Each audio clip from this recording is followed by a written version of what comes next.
It's not the sleep.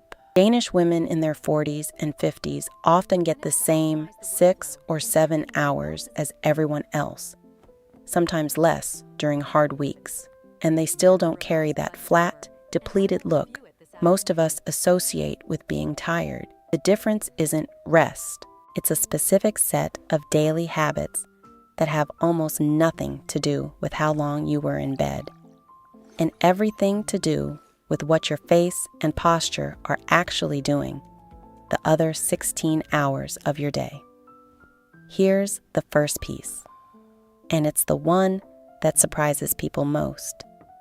Scandinavian skincare is famous for being minimalist on purpose.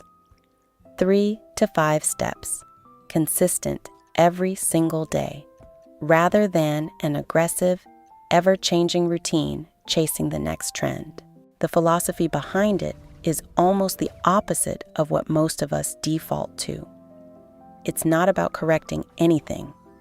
It's about consistently supporting what's already there, day after day, so the skin never has to recover from being ignored for a week and then over-treated for one.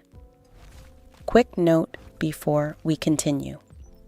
What follows is built from real, documented Nordic skincare and lifestyle practices, filtered through my own experience and interpretation, my honest translation of it, not medical or dermatological advice. This is for education and entertainment, meant to help you think about your own routine differently, not replace guidance from a dermatologist if you have a genuine skin concern. I'm Freya Holm, an interior designer from Copenhagen who spent 8 years organizing homes for urban families of every age. And one thing I noticed constantly wasn't really about products at all. It was about which women walked through their days looking present, and which ones looked like they were quietly running on empty, regardless of how much makeup either group was wearing. Here's the perspective I want you holding on to for this whole video. Looking tired is rarely just one thing. It's usually 3 or 4 small signals stacking on top of each other. Dehydration, posture, an inconsistent skincare routine, a stress load that never gets a real release. Each one small, none of them dramatic on their own, but together they add up to exactly the flat, depleted look people assume only sleep can fix. Fix the sleep alone, and you'll often still see the same tired look staring back, because sleep was never actually carrying the whole problem by itself. Stick with me, because the piece coming up about hydration isn't the obvious drink more water advice you've heard 1,000 times. It's specifically about when and how, which turns out to matter far more than the total amount most people focus on. And I'll get into posture, which almost nobody connects to looking tired at all, despite it being one of the fastest, most visible shifts on this entire list. If any of this is already reframing how you think about your own routine, go ahead and hit like and subscribe if you're new here. This channel exists to hand you the real system behind Nordic living, and it genuinely helps to have you here for the rest of it. Let's start with the skincare piece, because it's the one most people are already doing wrong in a very specific, fixable way. Here's the skincare piece, and I'll admit I got this one wrong for years myself. I used to treat my routine like a reaction, not a habit, ignoring it for a week when I was busy, then overcorrecting with 3 new products the moment I noticed my skin looking dull, hoping something aggressive would fix in a day what a week of neglect had caused. Danish skincare culture works almost the opposite way. 3 to 5 steps, the same ones, every single day, regardless of how tired or busy you are. Cleanse, hydrate, protect. Nothing more dramatic than that. The logic isn't about correcting damage after the fact. It's that skin supported consistently, day after day, simply doesn't accumulate the kind of dullness that requires a dramatic fix in the first place. The shift. Pick 3 steps you can genuinely do every single day, even exhausted, even rushed, and stop treating skincare as a project you tackle occasionally, in bursts. Now, the hydration piece, and I promise this isn't the generic drink more water advice you've already heard 1,000 times. What actually matters more than total daily volume is timing. Specifically, hydrating consistently throughout the day, rather than in one large amount in the evening, which is what most of us default to once we remember we've barely had anything to drink since breakfast. A large amount of water late in the day does very little for how your skin and face actually look the next morning. It mostly just means an interrupted night's sleep. Steady hydration spread evenly across waking hours does far more, because your body isn't playing catch-up all at once. I used to be someone who drank almost nothing until 4 p.m. and then panicked into 2 liters before dinner, wondering why I still woke up looking depleted. The shift.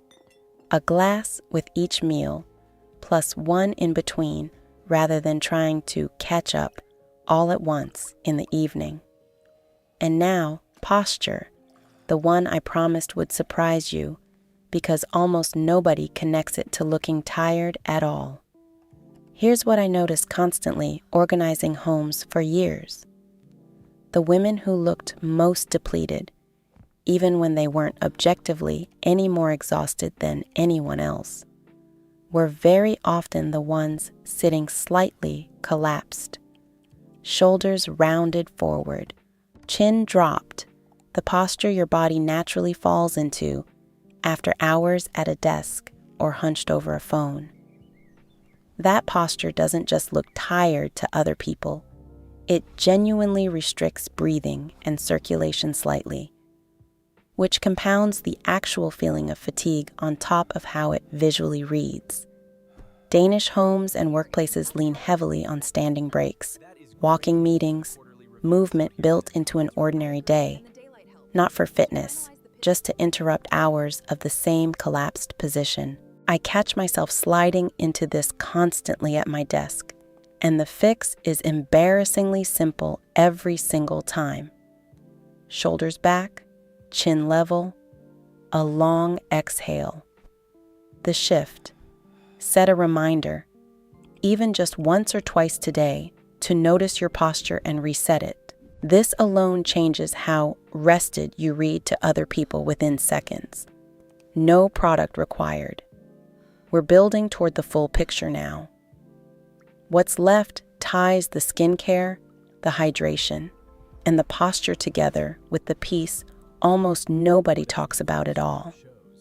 Stress that never gets a real physical release. Here's the piece I think matters most, and it's the one that took me longest to actually understand.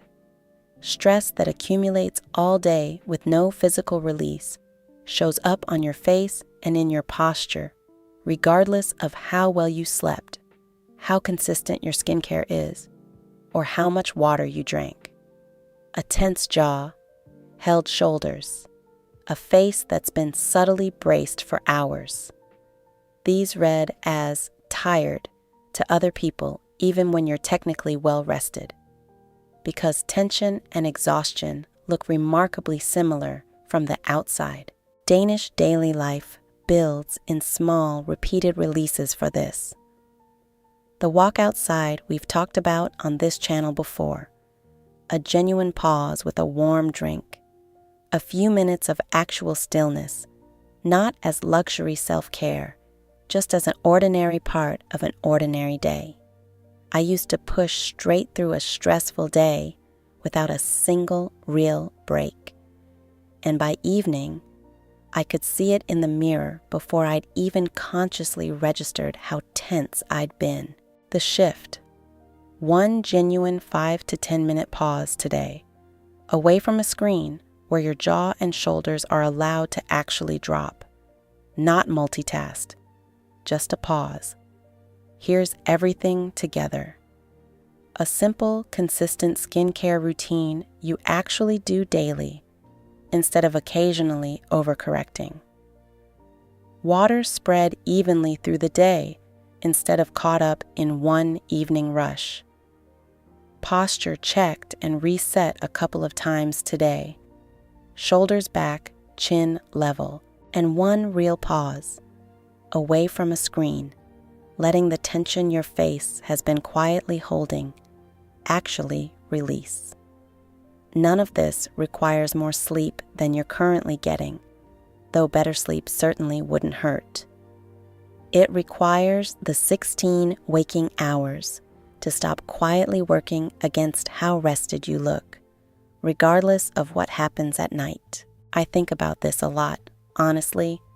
How much energy gets spent chasing better sleep as the single fix, when so often the actual answer is scattered across a dozen small moments throughout the day that nobody ever mentions, because they don't sound as satisfying as just sleep more. If you've been doing everything right at night and still catching that same tired look in the mirror every morning, I want you to know that's not a sign you're failing at rest. It's usually a sign that the other 16 hours of your day have been quietly working against you the whole time, in ways so small nobody ever thought to name them. Tell me in the comments which of these 4 is the one you're most likely to actually start today.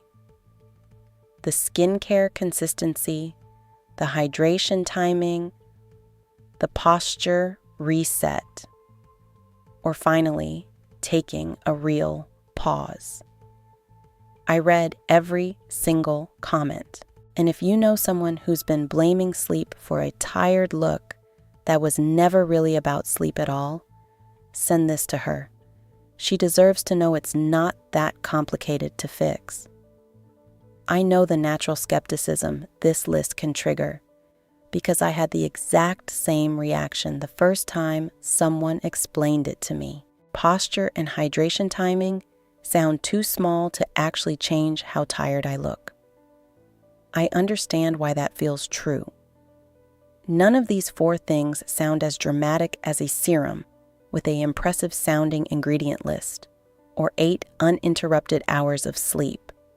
But here's what I've actually watched happen over and over. Organizing homes for women across a huge range of ages and schedules. It was never one single dramatic fix that made the visible difference. It was these small things, stacked together, removing the reasons a face reads as depleted in the first place, rather than trying to cover that depletion up after the fact with concealer or a stronger product. I want to be honest about something, because I think it matters more than any individual habit on this list. I'm not going to recommend specific skincare products or brands, and that's deliberate, not an oversight. What actually works varies enormously by skin type, and I'd rather you walk away from this video with a reliable structure, 3 to 5 consistent steps, done daily, than a shopping list that might not even suit your skin.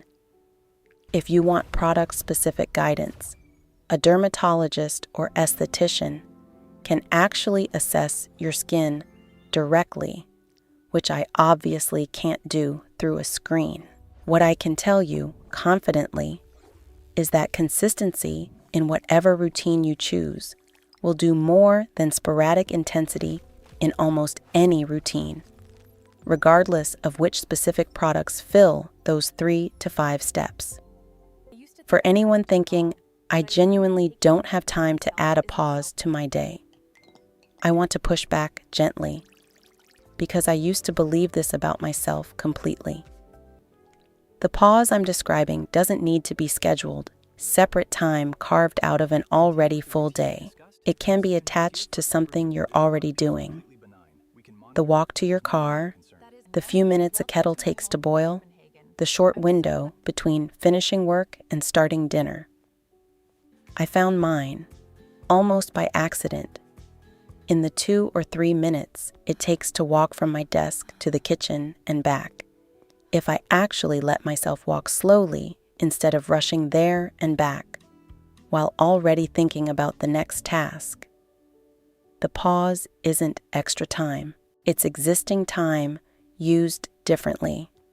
I also want to address the posture piece a bit further, because I think it's the one most people dismiss fastest, and it was genuinely the one that surprised me most when I started paying attention to it in my own life. I spent years assuming my tired mornings were purely about sleep, until a client, almost as an offhand comment while I was organizing her home office, mentioned that she'd started setting an hourly reminder just to check her shoulders, and that people at work had started asking if she'd done something different.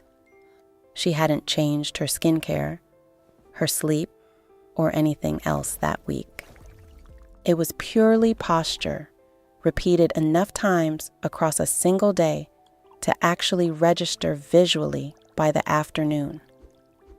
Here's a simple way to actually test whether this is your issue specifically. Rather than guessing, take a photo of yourself at your desk, unposed in whatever position you're naturally sitting in right now, before you read any further. Then sit up, shoulders back, chin level, and take a second one immediately after. If the difference between those 2 photos surprises you, posture is very likely doing more to how tired you look day to day than you've been giving it credit for.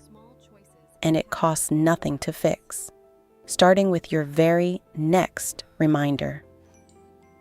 I think the reason this topic matters to me as much as it does isn't really about appearance for its own sake.